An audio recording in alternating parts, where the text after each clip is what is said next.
Hello guys, welcome back with me Rebel Data Master. Oke, sekarang kita bakal lanjut lagi untuk analisa gameplay dari Irak sendiri ya, gameplay Irak. Nah, di sini gue udah siapin data-data gameplay Irak ya, gue udah rangkum dan gue udah buat animasinya. Bisa kita lihat bareng-bareng animasi gameplay Irak di sini. Nah, kita mulai dari animasi pertama. Ya, di sini mereka pakai pola untuk gameplay menyerang mereka ya. Nah, ini kita lihat pola serangan mereka.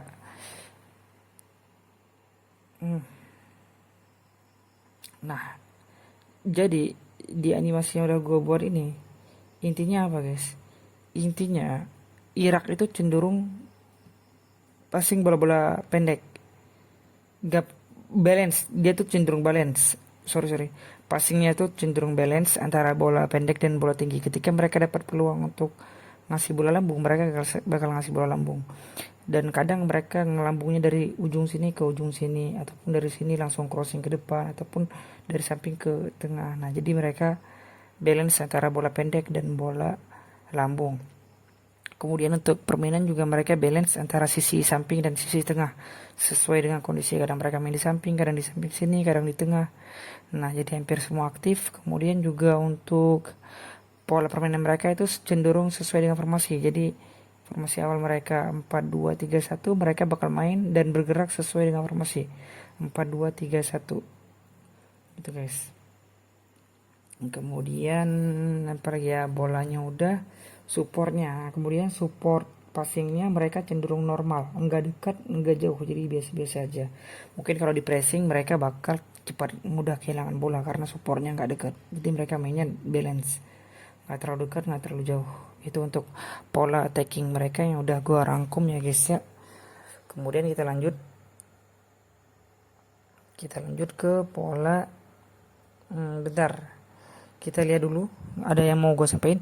Jadi di antara para pemain sayap, para pemain gelandang serang dan juga sayap, itu mereka bisa rotasi guys, termasuk nomor 8.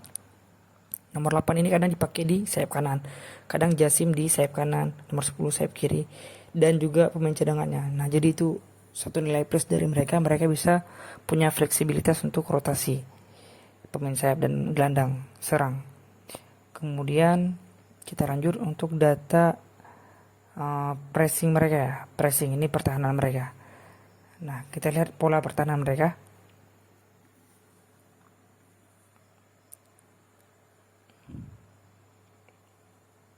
Nah, bisa kita lihat dari animasi yang udah gua buat guys. Jadi pola pressing mereka cenderung ngepress langsung satu sisi kiri. Misal di Witan bawa bola, itu Witan langsung dipres, termasuk sampai pemain tengah ini langsung ke arah Witan semua.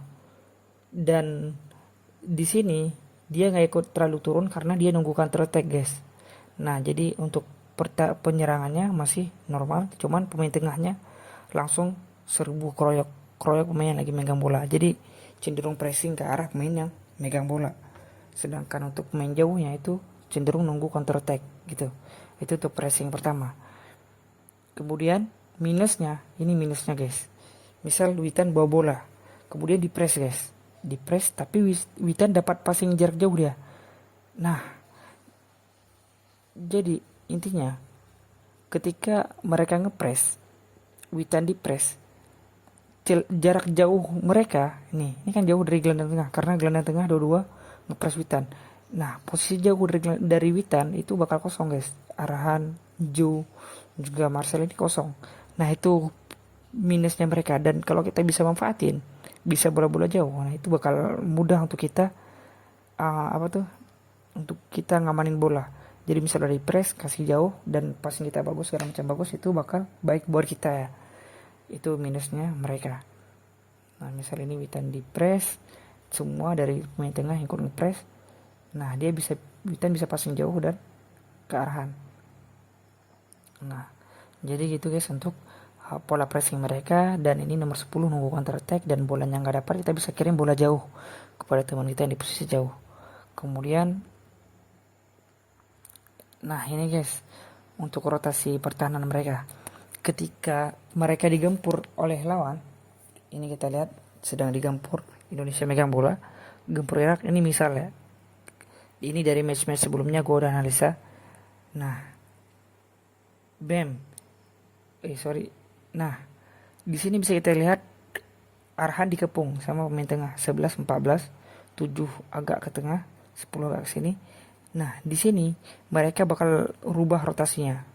Terkadang rubah, nggak selalu. Terkadang rubah rotasi jadi 5 back, 5 4 1. Bisa kita lihat di sini ada 5. Nah, ini winger winger kiri mereka turun ikut ke pertahanan dan pertahanan wingback kiri mereka masuk ke tengah. Nah, di situ. Kalau kita misalkan, tapi si nomor 16 ini kemarin gue lawan Thailand, dia recovery-nya rendah, lemah pertahanan dia. Jadi kemarin Thailand golnya gini guys. Nah, pertahanan mereka udah 5, masuk dari sisi sebelah sini pemain Thailand. Dan dia dapat dapat kontrol bola dengan baik dan akhirnya gol. Ini gol kemarin dari Thailand sendiri gitu. Tapi sedangkan secara pertahanan mereka kadang pasang 5 pertahanan gini. Jadi wingernya ikut turun, ikut bantu turun bertahan. Itu rotasinya. Kemudian untuk recovery-nya mereka cenderung rendah, guys. Misal di sini. Recovery-nya bisa kita lihat. Joe oper Arhan dikepung. Iya. Jauh banget. Arhan dikepung, oke. Kemudian Arhan dikepung. Backnya udah 5. Bentar. Nah, backnya udah 5 ya. 5 4 1. Kita lanjut. Arhan dikepung, backnya udah 5. Katakanlah Arhan lewati nomor 17, passing Marcel. Ketika Marcel maju ke depan untuk dapat bola passing, itu pemain sini otomatis nutup witan. Jadi recovery untuk jaga strike ini yang harusnya nomor 11 atau 14, nah ini cenderung lambat. Jadi ini minusnya mereka recovery. Dan bahkan di beberapa tempat termasuk lini pertahanan sekalipun itu bakal recovery-nya lambat, dan itu bisa jadi nilai plus kalau kita counter attack-nya bagus ataupun pola serangan kita cepat dan bagus. Karena recovery mereka lambat, nggak langsung nutup celah yang ditinggalin sama pemain. Ini kan dia ninggalin celah ini. Kita lihat dari sini tadi. Arhan dapat bola, Arhan lewatin nomor 17. Nah, nomor 5 mau ngejar Arhan nutup. Bentar. Nah, ini nomor 5 mau ngejar Arhan karena dia nutup. Nomor 7 kosong, nggak di recovery sama mereka karena recovery-nya agak lambat. Terkadang gue bilang selalu. Kemudian ketika Arhan mau ditutup dan Marcel nggak di recovery, Marcel dapat. Sekarang Strik yang nggak di recovery, kurang lebih gitu guys. Untuk apa? Data-data dari match-match sebelumnya ya. Dan itu nggak semua, terkadang aja. Nah, recovery-nya cenderung lambat. Gue nggak bilang lambat sepenuhnya. Kemudian untuk data build up-nya, nah ini build up yang mereka bangun. Terkadang mereka build up dari 4-2-1-3 jadi ke 4-1-2-3 biar serangannya balance. Ketika dapat aliran bola, lini serang mereka rame gitu guys. Itu untuk build up pertama. Kemudian ada build up kedua. Terkadang mereka build up dengan cara ini gelandang turun, nah jadi 3 2 5 atau 3-2-2-3. Jadi lini serang mereka rame. Kemudian ada build up selanjutnya yang udah gua catat, gua rangkum, gua merhatiin. Nah, jadi di sini formasinya masih kita pakai 4-2-3-1. Ketika rotasi, nah gelandang bertahan cenderung di tengah guys. Ini. Ntar. Nah, ini gelandang 3 di tengah, back tadi 2 tetap, back tengah 2, gelandang 3 tetap. Yang jadi naik ke ujung sini, ini wing back kiri dan ini wing back kanan ikut maju ke depan.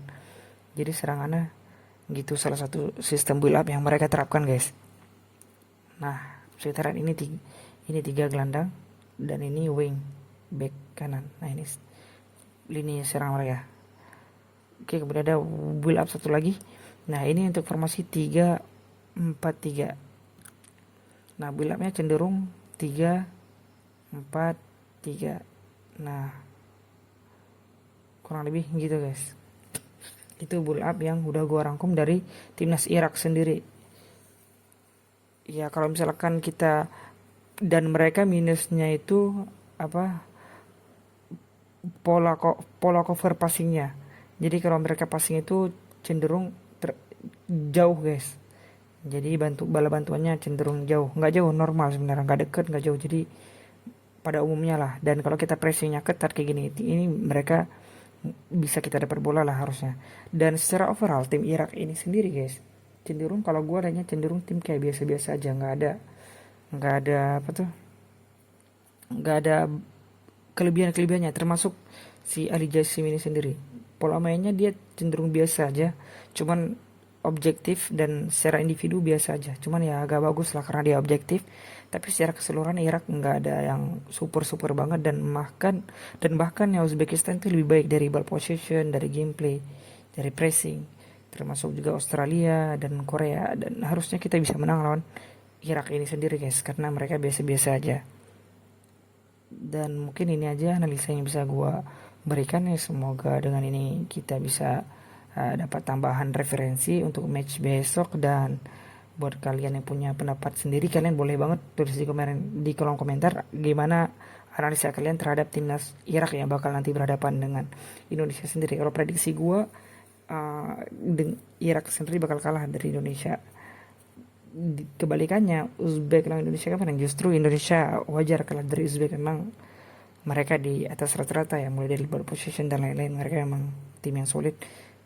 Jadi harusnya kita bisa menang lawan Irak ya guys ya. Ya kurang lebih itu yang bisa gue analisa sejauh ini. Dan buat kalian yang udah nonton, gue mau ngucapin terima kasih banyak. Jangan lupa subscribe, komen, like, dan share video ini ke teman-teman kalian. Thanks for watching.